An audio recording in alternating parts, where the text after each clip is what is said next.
오늘 성경 말씀은 열왕기하 20장 1절에서 7절입니다. 구약 성경 597쪽경입니다. 열왕기하 20장 1절에서 7절입니다. 교독하고 맨 끝은 합독하도록 하겠습니다. 제가 먼저 공독하겠습니다. 그때 히스기야가 병들어 죽게 되매 아모스의 아들 선지자 이사야가 그에게 나와서 그에게 이르되 여호와의 말씀이 너는 집을 정리하라 내가 죽고 살지 못하리라 하셨나이다. 히스기야가 낯을 벽으로 향하고 여호와께 기도하여 이르되 여호와여 보아오니 내가 진실과 전심과 전심으로 주 앞에 행하며 주께서 보시기에 선하게 행한 것을 기억하옵소서 하고 히스기야가 심히 통곡하더라. 이사야가 성읍 가운데까지도 이르기 전에 여호와의 말씀이 그에게 임하여 이르시되 너는 돌아가서 내 백성의 주권자 히스기야에게 이르기를 왕의 조상 다윗의 하나님 여호와의 말씀이 내가 내 기도를 들었고 내 눈물을 보았노라. 내가 너를 낫게 하리니 내가 3일 만에 여호와의 성전에 올라가겠고 내가 내 날에 15년을 더할 것이며 내가 너와 이 성을 압수로 왕의 손에서 구원하고 내가 나를 위하고 또 내 종 다윗을 위함으로 이 성을 보호하리라 하셨더라. 함께 이사야가 이르되 무화과 반죽을 가져오라 하며 무리가 가져다가 그 상시에 놓으니 나으니라. 아멘. 유다의 13대 왕 히스기야가 병들어 죽게 되었을 때의 이야기입니다. 하나님 앞에 나아가서 백면을 향해서 눈물로 기도를 했다 하는 것입니다. 그래서 병에서 고쳐달라 이렇게 기도를 했는데 15년에 병을 낫게 하고 15년에 그 생명을 연장해 주었고 그때 당시에는 아시리아가 침략을 하고 항상 아시리아의 그 압제하에 있는 시절이고 현재 또 아시리아 압제에서 벗어나게 하고 또 자식이 없었어요. 히스기야가. 그런데 다윗의 왕통을 성경대로 이해해야 되지 않겠습니까? 그래서 이 므낫세라고 하는 그 아들도 주게 되는 이러한 이야기가 됩니다. 오늘 우리는 이 본문을 통해서 한 몇 가지 기억하고자 합니다. 첫 번째 뭐냐면은 눈물의 기도는 힘이 세다 하는 거예요. 눈물의 기도는 힘이 세다. 제가 아는 시골교회 목사님 한 분 계신데 그분은 어려운 일이 있으면은 늘 이렇게 강대상 앞에 가가지고 강대 앞에 엎드려가지고 늘 운다고 그래요. 그 자기가 목회를 하다 보면 어려운 일이 많은데 어떻게 해결해 볼 수 없을 때 그 사람이 해결하는 방법은 뭐냐? 강대 앞에 가서 엎드려가지고 늘 통곡하고 운다고 합니다. 그래서 제가 볼 때 그분은 참 우는 은사가 있는 것 같아요. 왜냐하면 그렇게 해서 그 문제가 다 자기들 갖다가 우겨싸움을 하던 그 문제들이 다 해결된다고 하는 거예요. 그래서 제보고 뭐라는가 하면은 목사님 어렵죠 하면서 목사님 얼마나 울어보셨습니까? 이렇게 하더라고요. 제가 깜짝 놀랐어요. 자기는 그렇게 많이 울고 애통해하고 애곡하고 하나님 보좌 앞에 가서 무릎 꿇고 외쳐 기도하고 신음한다는 것입니다. 그 영성이 얼마나 뛰어나요. 부끄럽다고 그러겠어요. 목사님 얼마나 많이 울어보셨어요. 이렇게 이야기를 하더라고요. 이 눈물의 기도라고 하는 것은 힘이 세다 하는 것입니다. 히스기야가 죽을 때 이제 병에 걸려서 죽을 때 하나님께서 이사야를 통해서 말씀을 주셨어요. 너는 내 집을 정리하라. 내가 죽고 살지 못하리라. 얼마나 이거 사망 선고를 받은 것입니다. 그래서 히스기야가 이 말을 듣고 어떻게 했는가 하면은 포기하지 않았어요. 왜냐? 하나님 아버지는 인자하심이 영원하신 분이다. 그 출애굽의 애굽의 압제하에서도 그 홍해 물을 마르게 해서 구하게 했고 그 바로의 군사들 다 수장시킨 늘 항상 그 어려움 가운데서 함께 하시고 구원해 주신 이 하나님 아버지께서 내가 이렇게 기도하는데 들어주시지 않겠는가? 인자심이 영원한 분인데 해서 뭐냐면 그분 앞에 나가서 기도했다고 하는 것입니다. 오늘 성경을 보게 되면은 나를 대국면으로 향하고 여호와 하나님께 기도를 했다. 내가 평소에 하나님 아버지의 뜻대로 행하고 내가 선을 행하려고 그렇게 몸부림쳤는데 주님 나를 기억해 주시고 나를 살려달라 소리내어 통곡했다고 열왕기하 20장 4절에 이렇게 나오고 있습니다. 그래서 하나님은 눈물의 그 성도의 기도에 눈물의 그 기도에 마음이 약해진 하나님 아버지께서 하나님 아버지의 속성이 그런 거 아닙니까? 인자하신 분이 긍휼이 많으시고 그래서 내가 내 기도를 들었다 하는 것입니다. 또 내 눈의 눈물을 보았노라. 내가 너를 낫게 하리니 내가 3일 만에 여호와의 성전에 올라오리라.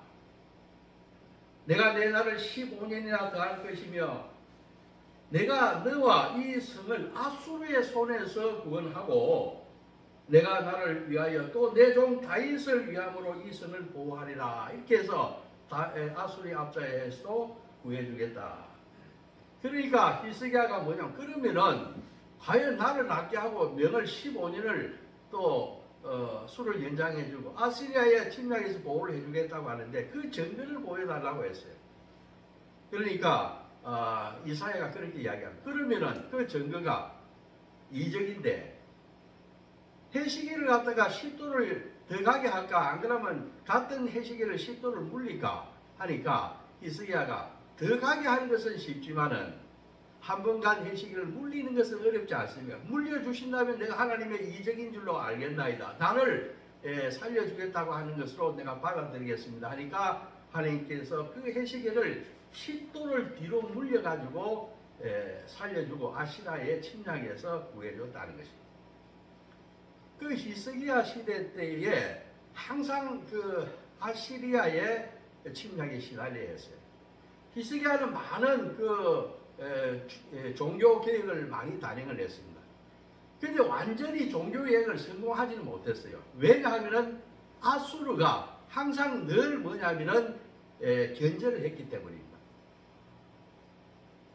그래서 온전하게 종교 계획을 완성할 수가 없어요. 그 종교 계획이 완성된 것은 어느 때냐 하면은 요시야 시절에 갔을 때는 겁니다. 그 요시야 시절에는 아시리아가 이제 힘이 약해지고 바벨론이 강성하게 됩니다. 그 바벨론이 아시리아를 자꾸 침략해 들어옵니다. 그러니까 이 아시리아는 이제 여력이 없었어요. 이스라엘이 어떻게 돌아가는가 배반하더라도 그걸 갖다가 군사를 파병해서 그걸 금지할 수 있는 힘이 없었다는 것입니다. 그 예로 요시야 때 뭐냐면은 그 사마리아는 북이스라엘의 사마리아는 아시리아의 통치하에 있었어요. 그런데 요시야 왕이 나와가지고 그 사마리아에 있는 산당을 회파해버립니다. 그런데도 아시리아가 그걸 어떻게 간섭하지 못했어요. 바벨론 때문에 거기에 신경 쓰다 보니까. 그래서 그 시대 때는 뭐냐면은 종교개혁을 완성할 수가 있었던 겁니다. 그런데 지금 아시리아는 뭐냐면은 히스기야 시대 때는 아시리아가 강성했기 때문에 어떻게 손을 쓸 수가 없었던 겁니다. 그래서 18만 5천 명의 산헤립의 군사가 랍사게를 위시로 해가지고 18만 5천 명이 왔을 때 하나님께서 천사를 보내가지고 서로 치게 하고 해서 예루살렘을 포위했지만은 예루살렘을 어떻게 할 수가 없었어요. 그러니까 주변 나라들이 보고 놀라는 겁니다. 저 아시리아의 군사들이 강한데 18만 5천이 그 유다의 그 믿는 하나님이 저렇게 쳤기 때문에 하나님이 위대하다 이렇게 해서 상당히 놀랐고 또 히스기야 입장에서 보게 되면은 그 강대국 아시리아도 하나님이 치시면은 다 치시는구나 해서 그 권력보다도 신앙이 더 중요하다고 하는 그 중요성을 깨달은 것이 바로 이 히스기야의 그 아시리아의 그 예루살렘 포위를 무력화한 그 사건입니다. 이렇게 했고 또한 그 보너스로 자식이 없는 히스기야에게 므낫세라고 하는 남유다에서 좋지 않은 왕이긴 하지만은 아무튼 왕총을 이렇게 했다는 것입니다. 우리 누가복음에 보게 되면은 우는 자의 복음에 대해서 이야기하고 있습니다. 이 우는 자, 눈물을 흘리며 기도하는 자는 복이 있다는 것입니다. 누가복음 6장 21절입니다. 지금 줄인 자는 복이 있나니 너희가 배부름을 얻을 것이며 지금 우는 자는 복이 있나니 너희가 웃을 것이며 이렇게 말씀을 하고 있습니다. 하나님 자기 백성의 신음소리와 눈물의 기도소리에 마음이 약해지는 분이에요. 피어물인 제약투성이의 인간이 하늘 보좌를 움직이는 방법이 뭐가 있겠습니까? 이 악한 인간이 하늘 보좌를 움직이는, 그래서 긍휼을 받을 수 있는 방법이 뭐가 있겠느냐? 그것은 눈물의 기도를 올려드리는 것, 부르짖는 것, 그분을 찾는 것 외에는 다른 방법이 없는 줄로 믿습니다. 우리가 다윗이 사울을 통해서 피해서 도망을 갑니다. 어디까지 가는가 하면 인제국인 블레셋의 가드까지 가요. 자기는 가드에 가서 설마 나를 알아볼까, 그냥 밥술이나 좀 얻어먹고 이렇게 살아볼까 이렇게 해서 갔는데, 그 블레셋 가드에 가니까 뭐냐면은 그 신하들이 알아보는 거예요. 저 다윗인데 우리 골리앗을 갖다가 쓰러뜨리고 사울은 천천히고 다윗은 만만이라고 하는 그 다윗인데 다윗은 저것을 여기서 처리해버려야 된다. 그래서 그 사람들이 발각돼 가지고 신문이 탄로돼서 죽을 지경에 처하게 됩니다. 그래서 거기에 침을 흘리고 그거적거리면서 미친 사람 행세를 하면서 도망을 나와가지고 아둘람 동굴에 숨어가지고 거기서 생명을 부지한 것 아니겠습니까? 그때 뭐냐면은 시편 56편의 8절에서 다윗은 이렇게 노래했어요. 나의 유리함을 주께서 계수하셨사오니 나의 눈물을 주의 병에 담으소서. 나의 눈물을 주의 병에 담아 주소서. 이것이 주의 책에 기록되지 아니하였나이까. 나의 눈물을 주의 병에 담아달라. 또 주의 책에 기록해달라. 이게 뭡니까? 생명책에 담아달라고, 나를 구원해달라고 하는 것입니다. 내 흘린 눈물을 당신의 그 병에 담아달라고 이렇게 기도했다고 하는 것입니다. 자, 두 번째, 눈물로 기도할 수만 있다면 희망이 있습니다. 눈물로 기도할 수만 있다면 희망이 있다 하는 것입니다. 죄악에 빠진 자나 백성이 하나님의 긍휼을 힘입어가지고 구원을 받을 수 있는 것은 재물도 아니고 군사력도 아니고 강대국의 도움을 받아서 헤쳐나갈 수 있는 것도 아닙니다. 일찍이 이사야는 바벨론이 이제 침략할 것이기 때문에 유대 나라에 대해서, 자기는 유대 출신 아닙니까?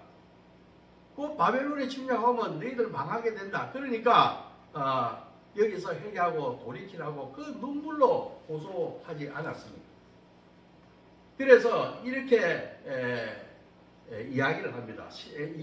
이사야 22장 12절에서 14절 이야기입니다. 그 날에 주 만군의 여호와께서 명령하사 이스라엘 유대 민족에게 명령했다는 것입니다. 어떻게 명령하셨는가? 통곡하며 애곡하며 머리털을 뜯으며 굵은 벼를 띠라 하셨거늘 회개하라 이 말 아닙니까? 통곡하고 애곡하며 회개의 눈물을 흘리라. 그런데 어떻게 했는가? 너희가 기뻐하며 즐거워하며 소를 죽이고 양을 잡아 고기를 먹고 포도주를 마시면서 내일 죽으리니 먹고 마시지 않은도다. 이렇게 했어요. 또 만군의 여호와께서 친히 내 귀에 들려 이르시되 이사야의 귀에 뭐라고 하셨는가 하면은 진실로 이 죄악을 너희가 죽기까지 내가 용서하지 아니하리라. 이렇게 이야기를 한 것입니다.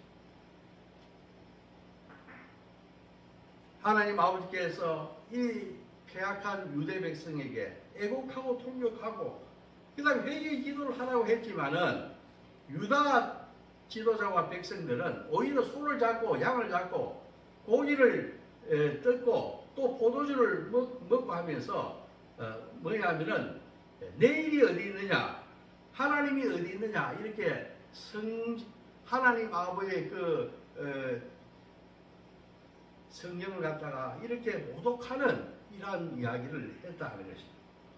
그런데 얼마나 이 가증스러운 일입니까? 그런데 이 눈치 빠른 사도 바울은 이 인간의 어떤 그 부패성, 구제할 수 없는 인간의 본성을 일찍부터 사도 바울은 깨달았어요. 신약에 가게 되면은 내가 죄인의 개수다. 내가 죄인의 개수다. 오호라 나는 공고한 사람이로다. 이 사망의 몸에서 누가 나를 건져줄까? 이렇게 탄식을 했다는 것입니다. 우리가 회개할 때 기회가 왔을 때 우리는 회개해야 합니다. 그런데 죄에 무감각해져 가지고 도대체 내가 무슨 죄가 지어 있는가? 내가 무슨 죄가 있는가? 내가 무슨 잘못을 했는가? 하고 무감각해서 자기 죄를 알지 못한다는 거예요.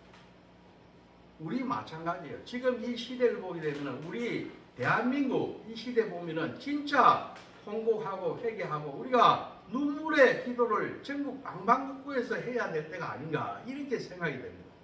얼마나 사회에 문제가 많이 있습니까? 정치적으로도 그렇고 이 대한민국은 법이 없어요. 이제 법이 필요 없고 정의도 없고 오직 힘이 정의가 되어 있는 이 무도한 사회가 되었습니다. 전국 방방곡곡에서 참으로 통회하고 자복하는 이 회개가 넘쳐나야 할 때인데 그 울며 회개하는 사람이 없는 것 같아요. 예, 문제가 된다. 우리 요한계시록에 뭐라고 합니까? 3장 16절에 보게 되면은 라오디게아 교회에 권면을 하고 있지 않습니까? 이런 책망을 하고 있지 않습니까? 내가 이같이 미지근하여서 뜨겁지도 아니하고 차지도 아니하니 내 입에서 너를 토하여 버리리라. 입에서 그냥 토해버리겠다고 하는 것입니다. 저는 이 말이 오늘 우리 한국 교회와 한국 사회에 우리 정치권에 이 참으로 이것을 깊게 받아들이고 두렵게 받아들여야 될 부분이 아닌가 이렇게 생각을 합니다. 세 번째, 눈물의 기도는 주 예수의 이름과 피의 능력을 믿는 믿음이 있기 때문에 우리는 애곡하고 회개하고 주님 앞에 나가서 이 통곡하고 기도하는 것입니다. 그의 이름, 그 다음에 예수 피의 능력을 믿기 때문에 우리는 이렇게 한다 하는 것입니다. 우리의 죄를 구원해 줄 사람은 아무도 없습니다. 누가 우리의 죄를 구원하겠습니까? 그래서 사도행전 4장 12절에 보게 되면은 다른 이로서는 구원을 받을 수 없나니 천하 사람 중에 구원을 받을 만한 다른 이름을 주신 일이 없습니다. 사도행전 4장 12절에서 분명히 이야기하고 예수 그리스도 그 이름만이 우리를 구원할 수 있다. 우리는 그래서 그분 앞에 엎드려야 한다 하는 것입니다. 또한 십자가의 보혈이 우리를 살리죠. 그래서 히브리서 9장 14절에 보면은 흠없는 자기를 하나님께 드린 그리스도의 피가 어찌 너희 양심을 죽은 행실에서 깨끗하게 하지 못하겠느냐. 예수 그리스도의 그 보혈이 우리를 그 죄악의 행실에서 깨끗하게 하실 수 있는 것은 예수 그리스도의 보혈이라고 하는 것입니다. 그렇습니다. 우리는 예수 그리스도의 이름과 보혈의 능력을 믿고 그분 앞으로 나아가 애곡하고 통곡하며 그분께 나아가야 한다 하는 것입니다. 그런데 이 세상 사람들은 어떻느냐 하면은 자신들의 죄를 용서받고 구원을 받기 위해서 예수 그리스도의 이름을 부르거나 또 보혈의 능력을 의지하지 않고 엉뚱한 다른 것들을 갖다가 추구함으로써 그들의 시간과 정력과 기도와 모든 것을 다 낭비한다 하는 것입니다. 고린도전서 1장 22절에서 23절에 보게 되면은 유대인은 표적을 구하고 헬라인은 지혜를 찾으나 우리는 십자가에 못 박힌 그리스도를 전하니 유대인에게는 끓이기는 것이요 헬라인에게는 미련한 것이요. 이 십자가에 또 십자가 예수 그리스도 이름과 이 피를 전하는 이것이 다 끓이기고 미련한 것으로 세상 사람들은 생각하고 이것 말고 다른 데서 그 구원을 찾으려 한다고 하는 것입니다. 그러나 우리는 십자가에 못 박힌 오직 예수 그리스도 그 이름, 그분이 흘린 그 피가 우리를 구원하고 우리를 온전케 한다고 하는 것을 믿는다 이 말입니다. 이제 말씀을 맺고자 합니다. 여러분들 지금 평안하십니까? 아니면 지금 어려운 환난 중에 있습니까? 주님을 만나야 합니다. 신음하며 눈물로 기도하고 간절히 그분 앞으로 나아가서 우리는 회개하고 매달려야 해요. 하나님 자녀들의 눈물로 호소할 때 주님께서는 절대 우리를 거절하지 못하십니다. 눈물의 기도는 하늘 보좌를 흔드는 보좌에 상달되는 그러한 능력이 있다. 이렇게 말씀드립니다. 예수 그리스도의 이름과 피의 능력을 믿는다면 그분 앞에 나가서 눈물의 기도를 드려야 한다 하는 것입니다. 아멘입니까? 아멘. 예, 기도하겠습니다. 하나님 아버지 감사합니다. 오늘 히스기야의 그 눈물의 기도, 애곡하며 통곡하며 드리는 그 눈물의 기도, 그것은 보좌를 흔들었고 그 보좌를 흔들렸고 주님께서 들었고 보았노라 해서 생명을 연장시켜주고 외적의 침입해서 막아주고 또 자식을 주고 하는 이런 복을 주었다고 하는 것입니다. 우리는 애통할 때 애통해야 합니다. 우리는 지금 그런 상황에 있습니다. 우리나라가 그런 상황에 있고 우리 자신들이 그런 상황에 처해 있는 것입니다. 하나님 아버지 슬퍼하게 하여 주시옵소서. 회개하여 주시옵소서. 그리함으로써 주님의 온전한 구원을 받을 수 있도록 도와 주시옵소서. 감사하며 예수님의 이름으로 기도합니다. 아멘.